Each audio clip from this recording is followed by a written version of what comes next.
Hey guys, Chris from PureGrainAudio.com. We're here in Toronto at the Cool House, and we are going to be interviewing Dimmu Borgir.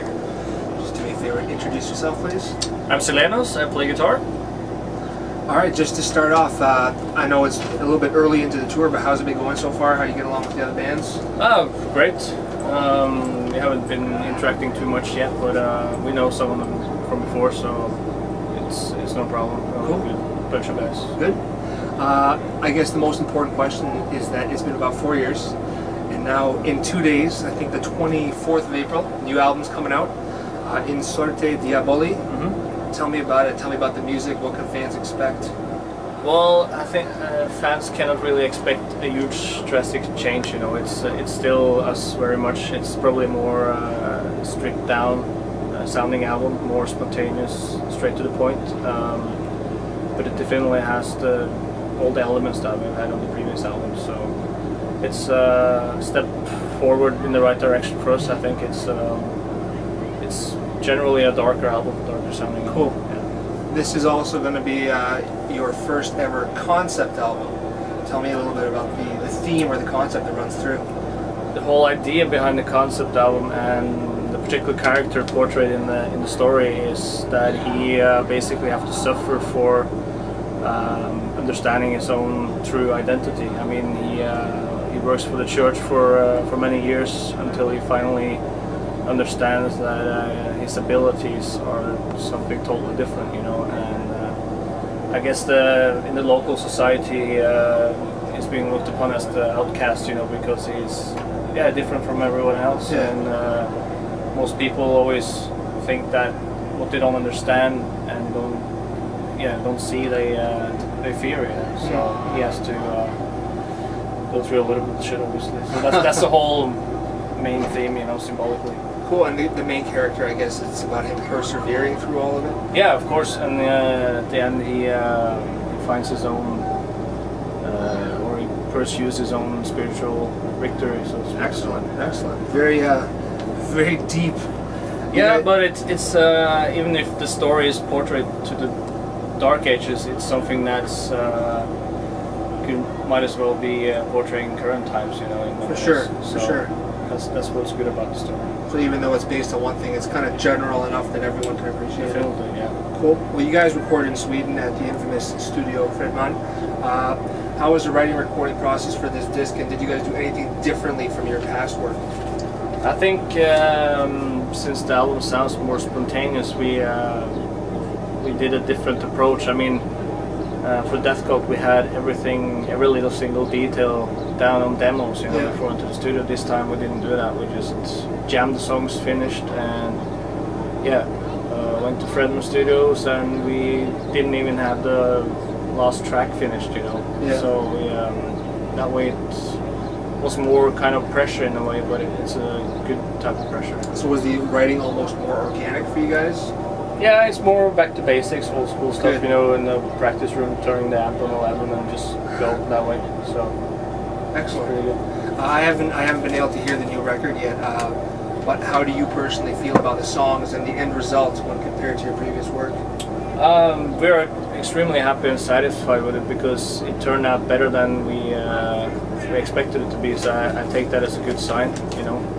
And also, our friends that are usually very critical, they say the same thing. So we're really happy. It remains to be seen if it's our best album. You know, I'm not going to say that because it's too early yet. But it depends also how the fans perceive it too. You know, but I think we're proud of it. It's up there.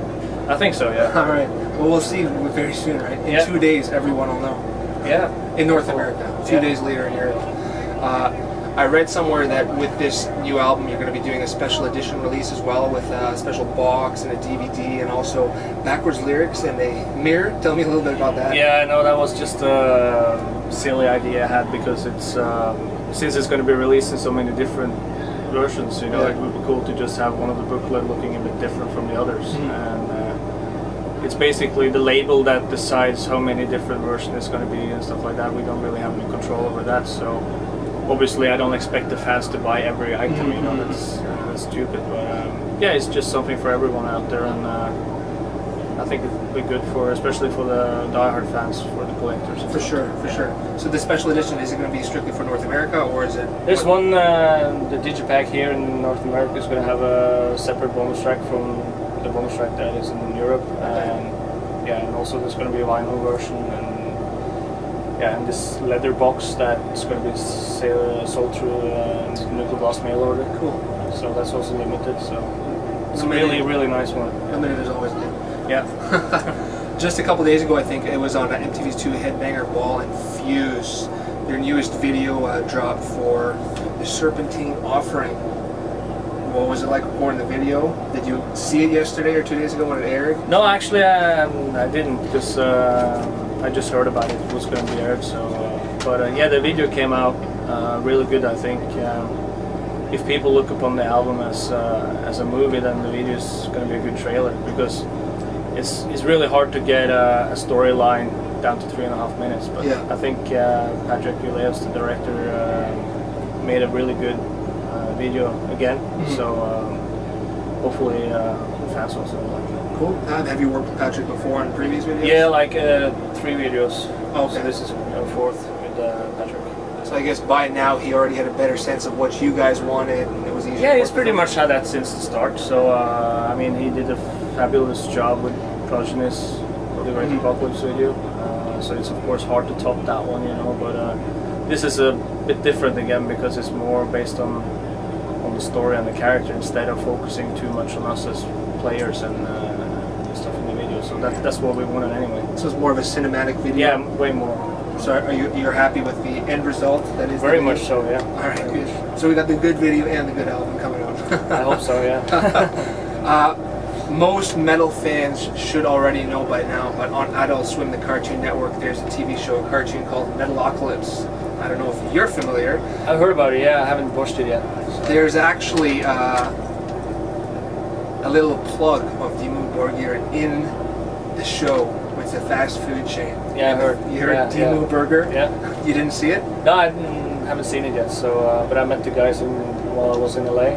So they seem cool enough, and you know, it's cool that you know, the metal community sometimes can take themselves a bit too seriously. So it's cool to have that as some kind of a counterpart to that, you know. And I mean, we take our band music extremely seriously, but it's as persons we are kind of goofballs as well, you know. So yes.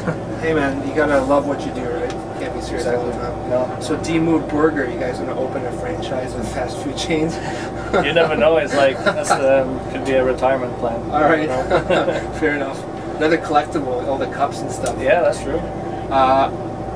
You guys are even playing at the Download Festival in June 8th, I believe, this year. How did you guys come to get added to the lineup, and are you looking forward to the show?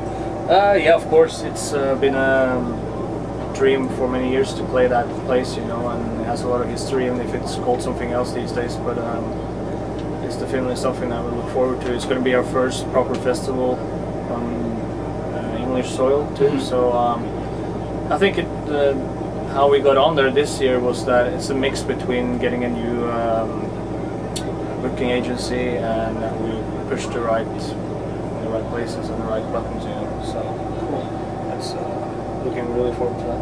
Well, you guys have new music video, new album coming out in 2 days, tour that's going to continue for a month or so across North America. What else do you have planned for the coming months and the rest of the year? Pretty much a lot of touring and gigs, you know. I think we will pretty much have July off, and then we will be playing until November, and then take the rest of the year off before next year we start flying countries like South America, and Australia, Japan and stuff. Cool. Alright guys, you heard it first here. New album's coming out April 24th, In Sorte Diaboli. I know I'm pronouncing it wrong, but look it up, check it out, and buy it. You're going to love the new music. Alright. Thanks a lot.